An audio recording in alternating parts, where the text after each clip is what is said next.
हरियाणा सरकार के लोग गैंगस्टर्स को संरक्षण दे रहे हैं और सरकार गैंगस्टर्स के साथ मिली हुई है।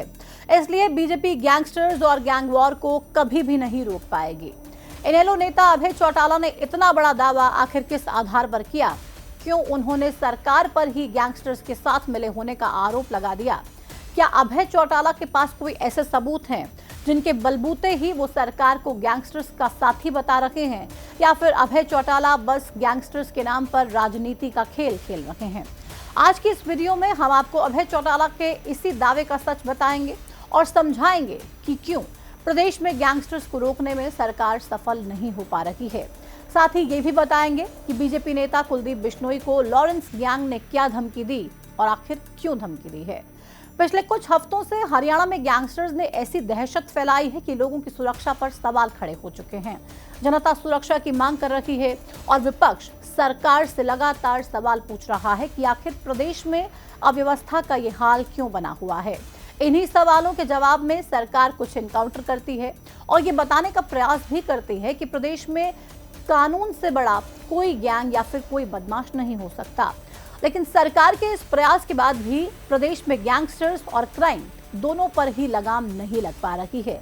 ऐसे में फिर ये सवाल उठता है कि गैंगस्टर्स सरकार की चेतावनी और एक्शन से आखिर डर क्यों नहीं रहे हैं।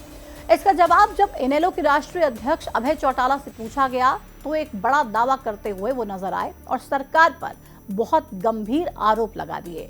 एक इंटरव्यू के दौरान अभय चौटाला कहते हैं कि सरकार के लोग ही गैंगस्टर्स को संरक्षण दे रहे हैं और उनके जरिए पैसा कमा रहे हैं।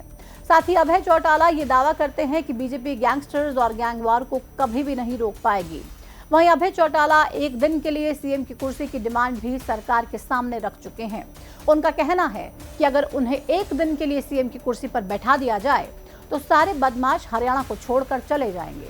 मतलब अभय चौटाला नायक फिल्म के अनिल कपूर की तरह एक दिन में पूरा सिस्टम सुधारने की बात कर रहे हैं, जो कि आसान तो नहीं लगता। खैर, अभय चौटाला ने सरकार पर जो आरोप लगाए और जो दावे किए उसका ऐसा कोई सबूत नहीं दिया जिससे ये साफ हो सके कि प्रदेश सरकार का कोई अधिकारी या फिर नेता गैंगस्टर्स के साथ मिला हुआ है। लेकिन उनके दावे उन आंकड़ों पर आधारित जरूर नजर आते हैं जो हर दिन सामने आ रहे हैं और ये बता रहे हैं कि प्रदेश में कानून व्यवस्था कितनी ज्यादा बिगड़ चुकी है। हमने भी आपको अपनी पिछली कई वीडियोस में प्रदेश में बढ़ते अपराध के बारे में विस्तार से जानकारी दी है और बताया है कि कैसे अपराध पर अंकुश लगाने में सरकार विफल साबित हो रही है। प्रदेश में मौजूदा समय में 80 से भी ज्यादा आपराधिक गैंग एक्टिव हैं। यही गैंग कभी शराब कारोबारियों को धमकाने की कोशिश करते हैं तो कभी नेताओं और बिजनेसमैन से फिरौती मांगते हैं। हालांकि सरकार की ओर से इन सभी गैंग्स पर शिकंजा कसने और बढ़ते क्राइम पर ब्रेक लगाने के प्रयास खूब किए जा रहे हैं।